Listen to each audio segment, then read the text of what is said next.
marching. It's really beautiful. I'm kind of delaying this. This is the sunspot, and we have to march in the shade. But we're going to just take a couple of more minutes. I want to hear from James Connor, Derek Sorborell, and Tori Cress. Thanks, Jody.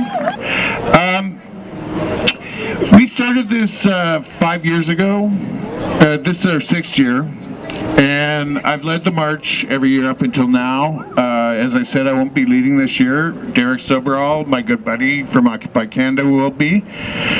I want to say a few words to you guys about an initiative that I came up with last year. My mother recently passed away, and she lived on a native reserve. She was not native, but she lived on a native reserve. And she was sick for about 4 years, and I found a bottle of glyphosate in her garage, a very large bottle. And she was a very big gardener. And I got very upset because I immediately made the connection to her illness and the glyphosate. So I thought, what can I do? I felt so helpless, and I thought, reserves, native reserves. I'm on a reserve. If we can just ban glyphosate and Roundup on all native reserves across Canada, all First Nations territory, that will send a clear message to the rest of Canada. I'm not saying that they're using glyphosate excessively on native reserves, and in fact, if they are, it's probably the white men who are doing it. Can I just jump in real quick? You are so onto something, because next Wednesday, May 31st, we are going to have First Nations elders at Queen's Park protesting glyphosate spraying of their forests. That's fantastic. That's great. So, after our last march, I contacted Tori Cress from Idle No More, who spoke at our last march, and I said, can we do this? I mean, First Nations are self-governed. So it's just a matter of appealing to the chiefs of each reserve, and we can do this thing. I know we can do this. And it will send a clear message to the rest of Canada. Now, I know the march has kind of dwindled over the last few years. First march had like 2,000 people. I think the reason for that is that we have made so many people aware that they don't feel like they need to march in the street anymore. They're voting with their dollar, which is the philosophy of Millions Against Monsanto Toronto. We can put these corporations in a really bad place by just simply exercising our right to vote with our dollar. They're going to rethink their business model. I've said this all along. And that's what we got to do, because our government is not listening to us, obviously. We saw that this week. And I suggest that you all vote to those politicians who voted no on GMO labeling, and make sure you tell them you are not going to support them.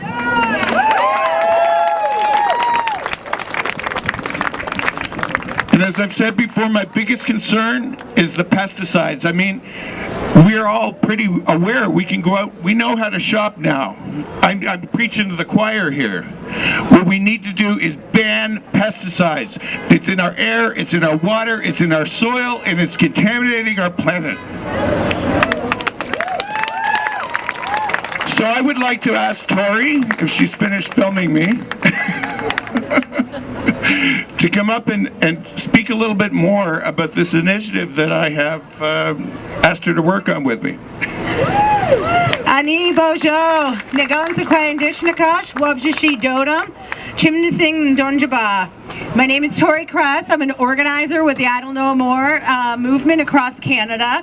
I do a lot of organizing locally in Toronto, in Ottawa, around the Georgian Bay area.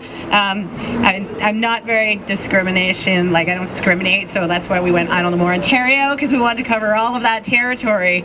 And so yeah, I've been learning actually a lot from James, and I've been able to educate myself. I don't have a formal education. I've studied at the University of Facebook, YouTube, Twitter. Like, that's where I get my education. And from the amazing folks that we have right here that provide that information freely to people like myself who want to know. So we want to work together because First Nations need your help to make legislation pass that applies to them, and we also need your help in like writing these things. And I want to write an AFN resolution to present at the next General Assembly for these AFN, who this is a lobbying body that the government thinks represents First Nations across Canada, and they don't. They just don't. But this is the political body that the federal government recognizes as the Assembly of First Nations, and these who our communities need to appeal to get Monsanto out of our communities. Right now, the Robinson Huron traditional ecological knowledge keepers that Jody already mentioned are coming here on the 31st. Janet May Owl, she's leading this. Raymond Owl. These gentlemen, these folks started this. They brought this to Ottawa and they raised their own money. They had bake sales. They raised thousands of dollars so that they could bring this message to Ottawa, and now they're coming to Toronto.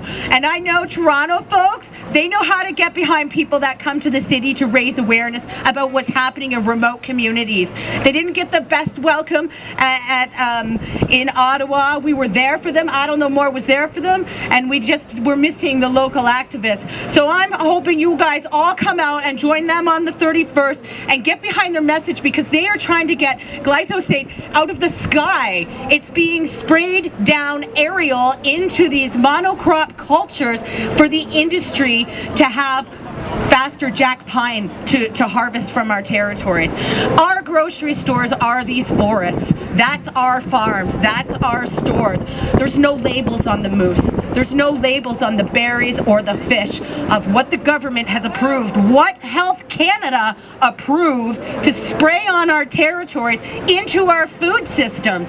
For thousands of years, we have lived in harmony with the land, and we've managed it, and we farmed it, and we had different methods that worked. You know, we had farms that we set and forget. We had farms that we managed. We had systems that worked.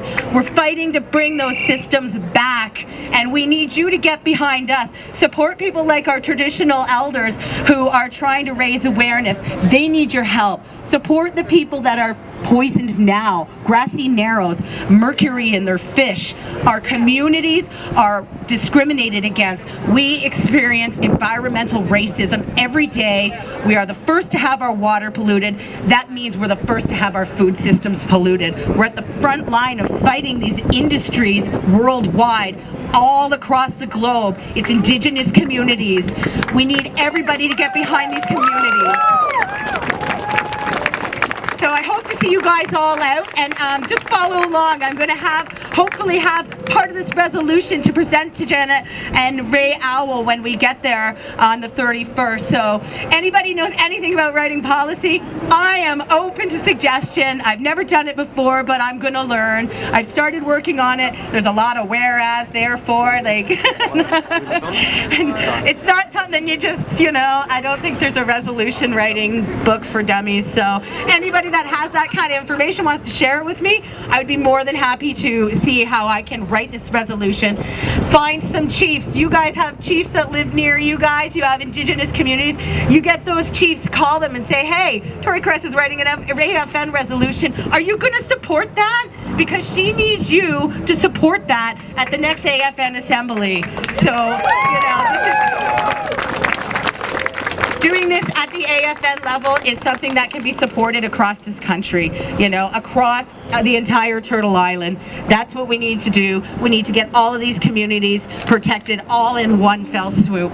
So follow me on Facebook, I Don't Know More Ontario, and see how you can help me get this happening and get this ready for March 31st to hand over to the traditional ecological knowledge keepers that are coming here to your community, looking for you guys to support them and raise their voices.